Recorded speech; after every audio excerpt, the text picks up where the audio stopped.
PowerPoint presentation over there, and then I will have Ashoke Viswanathan talking to you a little bit about the implications of language, importance of communication, its relevance in society to all of you. Right. The rest of the cast, we could just take our seats. Be comfortable, please. Ashoke, thank you.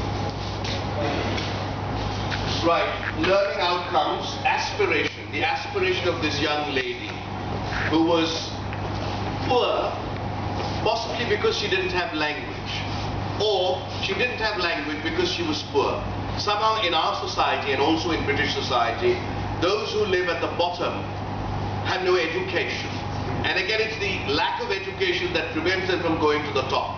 So it's a vicious circle. So here was an aspirant, an aspirated person, someone who had an aspiration to rise through language, by perfecting her language to increase her station in life, her social standing, and even her economic standing. So aspiration.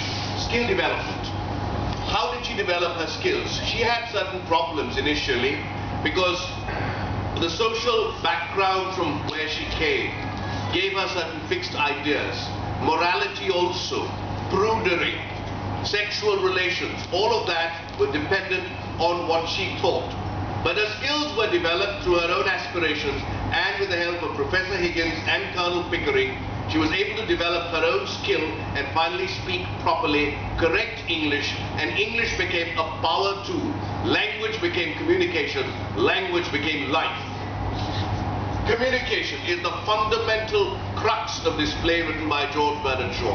The most important thing in life, whatever you do, whether it's business, whether it's art, whether it's science, it's communication at some level. The history of man is the history of communication. We just saw a mime show. That mime show epitomizes communication. How one uses one's hands. In the case of mime too, the history of mime is the history of man. When man came into being, he communicated. He didn't have language. He used cave paintings. Gradually language developed, and language became a powerful tool. The nuances of the language, in this case the English language, but it applies equally to the Hindi language and to the Bengali language and to several languages. So communication is the crux of this play. It's very important because on this communication hinges your social